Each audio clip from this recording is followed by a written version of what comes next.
Hello again, everybody. Welcome back to the Doug Miles interview. I am Doug Miles. Recently, I had a chance to talk with legendary comedian Pat Cooper. Well, more like listen to the great Pat Cooper. Anybody who's seen him on talk shows or even Howard Stern on his radio show, listen to him. You know, Pat Cooper has a lot to say, and it was no different when I had a chance to talk to him about his new book called How Dare You Say How Dare Me. Here's the interview with Pat Cooper. Get ready. He's got a lot to say, and he's going to say it all in about 15 minutes. And a great pleasure right now to welcome to our show today a man who has written a really funny book about his life. Great comedian joining us today, Pat Cooper. The name of the book is How Dare You Say How Dare Me. And Pat joined us by telephone today from out in Nevada. And Pat, great to have a chance to talk to you. How are you? Well, I'm fine, and thank you for having me on, Doug. You know, you're plugging my book. I love it because it's going great guns. The reviews are wonderful, and that's, I'm 83, and I can't complain. If this thing takes off, I'll be so happy. If not, but at least I wrote a great book. You had a chance to, talk to Steve Guerin a little bit, who kind of helped you with the book, and we're looking forward to talking to you for a while. I grew up watching you on TV, going back to the old Ed Sullivan days, so it's good to have a chance to talk to you. Well, you know something, with such an insult, they call me a legend, and I can't get on television. I said, that means I'm not a legend, I'm a ledge. I said, that's an insult to my intelligence. I'm still working, and when you people turn me down, but I think they're afraid of what I'm going to say, Doug. It's just such a terrible thing to keep me away. They got the festival, the comedic festival in New York. They never invited me, and I was born and raised in New York. They bring in comics from California, Chicago, and I'm not against those people. But if I'm in New York and I got a great reputation, and all the years they had the festival, they never invited me. Yeah, what does that tell you? That makes no sense to me, Pat. I saw you a couple of years ago on one of the Friars Club roasts on TV. I mean, you were as funny as ever. I mean, I don't understand it. It's not a question of something. It's not a question of even being funny anymore. It's a question of reputation. It's a question of dignity. It's a question of turning around and bringing in people from California. And I say to myself, in other words, if you're drowning and I'm the closest one to you, you're going to look for someone in another state to save you. That's all. Right. I mean, listen, I don't need the money. I don't need the aggravation. But, if you read my book, you'll see some of the people I stood up to. I stood up to Sinatra, I stood up to Martin Scorsese, I stood up to Johnny Carson, and I told them they're all out of order to try to take my dignity, and they're not going to do it. Everybody says, you ruined your career. I says, no, I'm still here. They're dead. All of them are dead. Tony Bennett the other day says, we want to know who's the terrorist. Well, this guy's been on oregano for 50 years. Give me a break, but you know why you're not really jumping on him? Because he's Tony Bennett. I heard that interview. That's fair, too. You make a statement like that. I mean, 3,000 people died in that damn in 9/11. And you make a statement, who's the real terrorist? How dare they? Well, we're giving this world, forget about it. There'll never be another country like this. I'm so glad I called. Yeah, I was going to say, I heard that interview with Tony on the Howard Stern show. I couldn't believe it. I mean, I enjoy his music, but I got turned off with it. No, I'm not defending him. I worked with him 4 times. And 4 times he didn't know what planet he was on. Yeah, right. And I said, Tony, are you smoking oregano or basil? That man, he don't mean any harm. He does not remember what he says 10 minutes after he said it, and his son takes credit for helping him make a return to the show business. The only thing good his son did was give him a better toupee. Right. And that's why people don't want to talk to me. So what does he do? He puts Tony Bennett, which was a great move, with Jay Switzer, with J.T. Lang. What's her name? The girl. J.T. Lang. Katie Lang. I don't know. These people with the goddamn phone when I'm talking to you. Katie Lang. Okay. No, I know you mean Katie Lang. Yeah. And this is what it is. So I turn around to and Doug, you put me on your show, and you got a tape, and if you didn't want to play it, that's your privilege, but at least you're going to say, I'll say one thing, he says what's on his mind. No, I'm going to play it. You're just getting played. I want to be interesting, and I want to know that your people who hear you say, gee, I mean, I like this guy, but he tells it the way it is. I want to talk to you. I don't know, hold on a minute, did you read my book? I read it all the way through, yeah, cover to cover. Did you read the one with Johnny Carson peed on my leg? You were in the urinal, and Johnny came in a little bit drunk. I was supposed to take that. He wanted me to take that. And ever since I shut up, and he never put me on the show anymore. So in other words, he's allowed to pee on my leg, and I blow the show. That's the kind of people. He was never a nice man anyway. That's what I hear. Some stories about him. Yeah, it was kind of rough to deal with. So no, I thought that was a great story in the book about that. Yeah. I mean, all these guys, I don't hurt nobody. I do my job. You tell me to do 20 minutes, I do 20 minutes. I look at the biggest stars in the world. I mean, Stephen Eady, I mean, they got a little girl that talks for them. I call her a Nazi for crying out loud. She's terrible. And she turns around and she says, she said that, and Eady said that. I said, they're not paying me. Tell them to shut up. When they pay me, I do what they say. So they had a guy called Marty Gumpy on their show for about 5-6 years. Sure. And they never gave him decent billing. They gave him 10% billing. When he died, we all went to the funeral to pay respects. And Eady says to me, what a nice man, we loved him. I thought, how could you love him at 10%? You're a phony. You come to the funeral, the man's in a coffin, and now you're saying you love him. But he was alive, why didn't you love him? So they said, I shouldn't have said that. Marty Gumpy's brother, kiss me, hug me, kiss me, hug me. Because he didn't have the balls to say it. I heard you do that. Did you hear that call? No, this is great. I was going to say, I heard that interview. I saw it on YouTube, the one you did with Tom Snyder, talking about the same topic back in, I guess it was 1981 on his show. 1981. Yeah, great segment you did there, and I think that you said stuff that needed to be said. I think that took a lot of guts. You know, listen to me. I don't know you personally, but I know at least you say you don't want nobody to take your character away from you. No. I made mistakes in my life. Of course I did.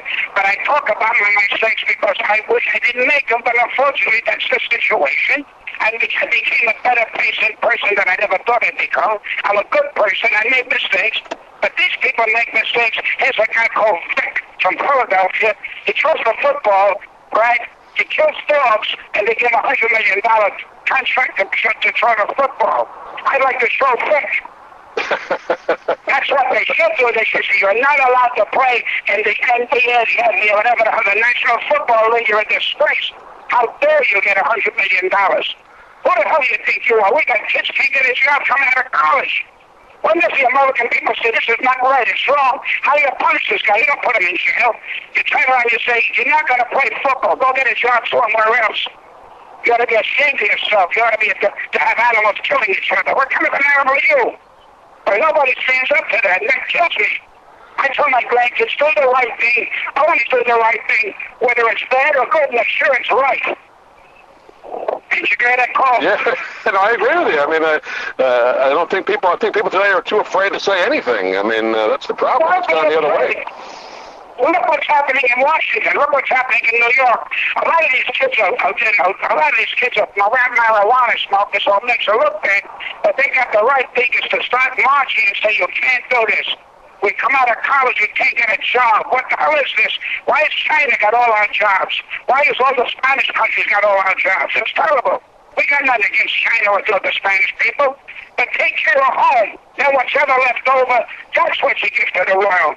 This country supported the world since it began. The only mistake we made is we took the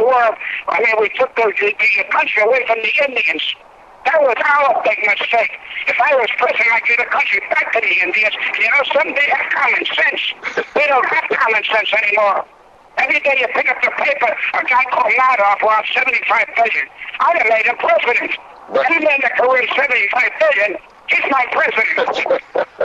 Did you go that call? At least the Indians have casinos going. They're making some money that way. Listen, please, I didn't want to get on your show to get on a soapbox, but no, it's great.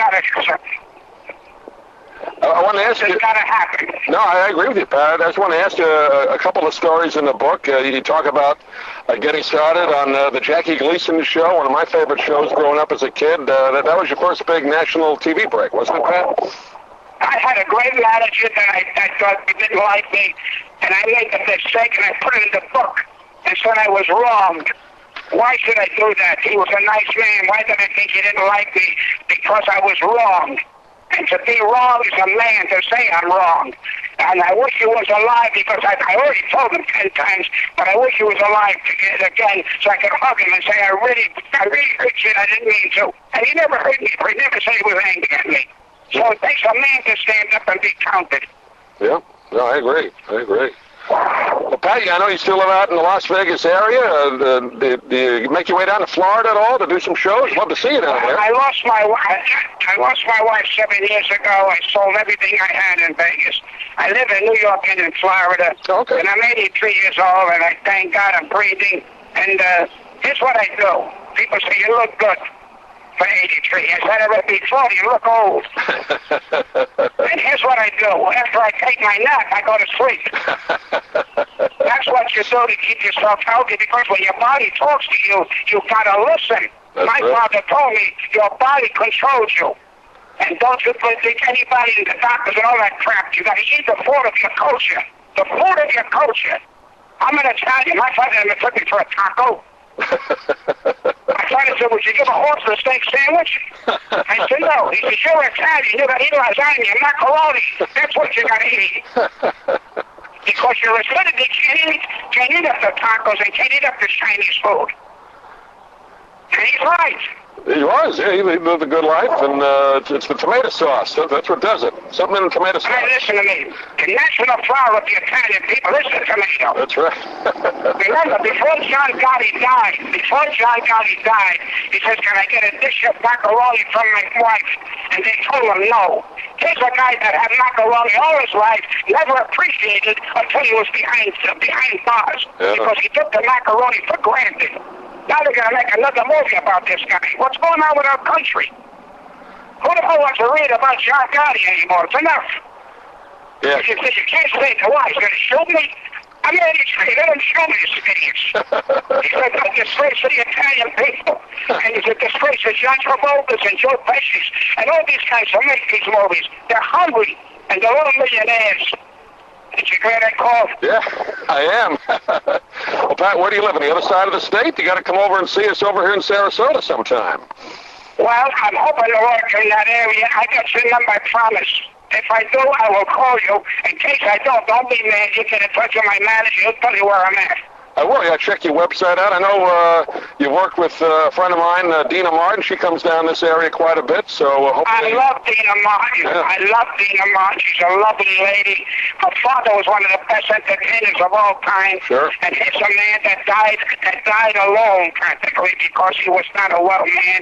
He was losing his teeth, and he was in agony. He was drinking. He couldn't control it, and he finally passed away. I think it was Christmas Day. Right, I remember that, yeah. I remember Dean Martin when he had his big nose. Yeah, that's right. He worked the Low State, and I was a kid. I went to see him. I didn't know who he was. He was a nice singer, but see, Dean is not a singer. Dean is a crooner. Right. Frank Sinatra is a singer. Bing Crosby's a crooner. Ain't you glad I told you that? No, I agree. He was more of a personality than anything, but he was a great one. I worked with Nat King Cole. I worked with Ella Fitzgerald. I mean, give me a break. Some of the nicest people in the world I worked with. And then I worked with some idiots. And you know something? This country's got to stand up and tell this president, get smart. Now, what they caught two guys who wanted to kill the ambassador from Saudi Arabia. Here's what I would do. I would give those guys we captured, I would give them to the Saudi Arabia because they cut your head off when they execute you. I agree. That's what I would do. I would say, here, give them to the Saudi Arabia. Then you'll hear crying. Now they're tough guys because the United States is going to just put them in jail and feed them. And then they got to get on their knees and call themselves Muslims. The good Muslims are all over the world and they never get a thank you. I got friends that are Muslims, are wonderful people. Now, here's my question. In 10 years from now, who's going to be our next enemy? Right. No, good Did question. you hear that call? Yeah. Well, you can still get in the race for next year, Pat. You can get into the race for president. Hold on a minute. Are you finished with me? Yeah, I don't want to keep you anymore, but I want to tell the folks it's How Dare You Say How Dare Me is the name of the book. We've been talking with Pat Cooper, and just go to patcooper.com. And Pat, we look forward to talking to you again sometime over the winter, but thanks for being with us. Doc, I love you.